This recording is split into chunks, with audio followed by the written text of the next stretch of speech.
Right now you feel present. Here, in this moment, watching. You're not. The moment you think you're watching already happened.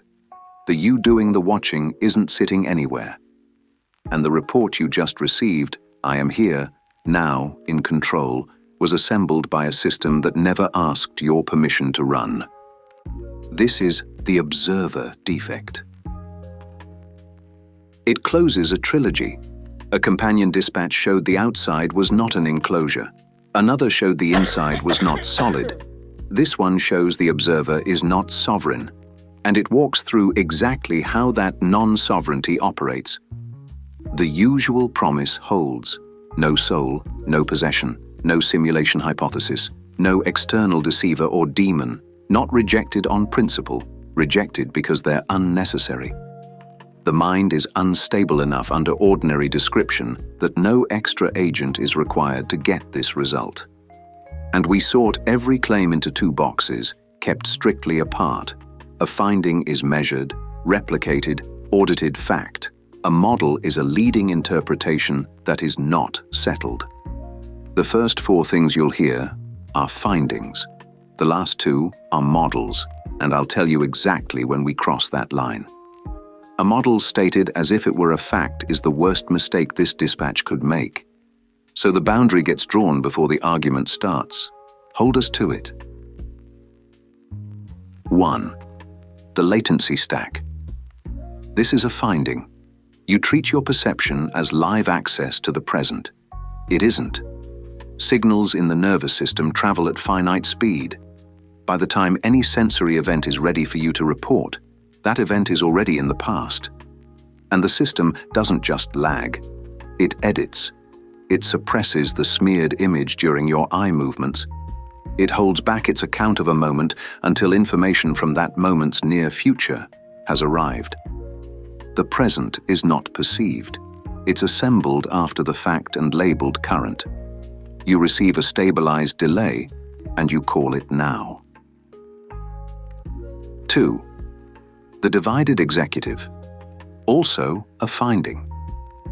You experience yourself as one controller.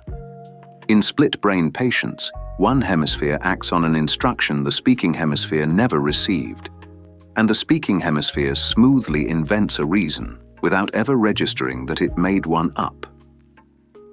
Blindsight and anosognosia finish the demonstration. Information steers the system without entering awareness, and the system sincerely denies its own deficits. There is no single room where the self sits. Unity is a policy, not a property. A summary issued by a subsystem that doesn't have administrative access to the whole. 3. Confabulated agency, a finding. You assume the reason you give for an action is its cause. Hand a subject back a photograph they actually rejected, and they'll confidently justify the choice they never made. People routinely give sincere causal accounts of their own behavior that don't match the causes actually at work. You receive the press release and mistake it for the command log. The defect isn't that the reasons are false. The defect is that they're experienced as origins. 4. The mutable archive, the last finding. You treat memory as a stored record. It isn't retrieved intact, it's reconstructed, and the act of reconstructing it can change what's reconstructed. Information that arrived after the event gets absorbed into the original recollection. And your confidence tracks how fluently it comes back, not how accurate it is. The archive you consult to confirm you're continuous is one you may quietly revise every time you open it. The smoothness of recall is what hides the revision. We're now crossing the line. The next two are models. Leading frameworks, not settled fact. Weight them accordingly. 5. The predictive interface. This is a model. On the predictive coding account, perception isn't a feed-forward delivery of data to a central viewer. The brain runs a generative model, issues top-down predictions, and what comes up from the senses is mostly the error. The difference between prediction and input. On this account, The brain doesn't display reality. It negotiates with error. The framework is unsettled, but if it holds, it explains how a system built on all those latencies could still produce a seamless world, by showing you the prediction instead of the data. The defect, on this account, would be the assumption that because the world looks accurate, you must have direct access to it. 6.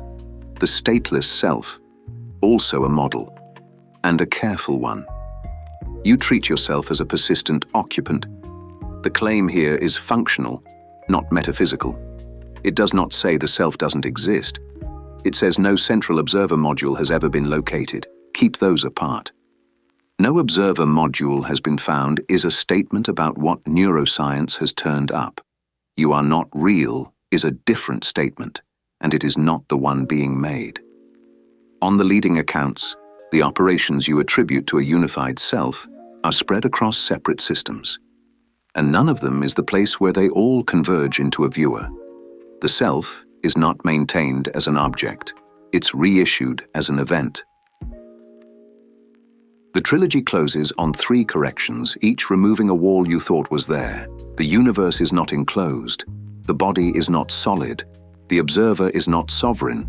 Its reports are late, decentralized, confabulated, and revisable.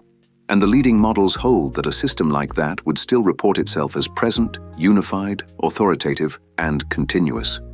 The findings are operational. The models stay marked as models right to the end. The first 2 dispatches each left you a place to stand, the position of the one doing the contemplating.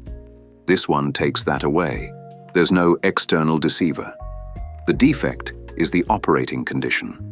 And there's no corrective vantage point outside cognition, because the faculty that would do the correcting is the faculty under audit. That's why the mitigation status is what it is. Any awareness of the defect is processed by the defect. The recognition that the present is assembled is itself assembled and delivered late. These aren't errors to be patched. The findings are the architecture. You cannot step outside your own nervous system to check any report this dispatch just prompted it to generate, including the report that you've understood it. There is no clean read. The most frightening thing is not the unknown, it is the known, stated clearly. The horror isn't that the system is broken. The horror is that it works exactly as designed. The body is dissolution under management. The mind is a hallucination of sovereignty inside a system that never needed its permission. Your act of understanding happening now, late, narrated, reconstructed, is the defect in operation. Mitigation status: none. The defect is the system. The complete white paper. The 2 register methodology, per section evidence, factual anchors with named sources, and every exhibit is linked below.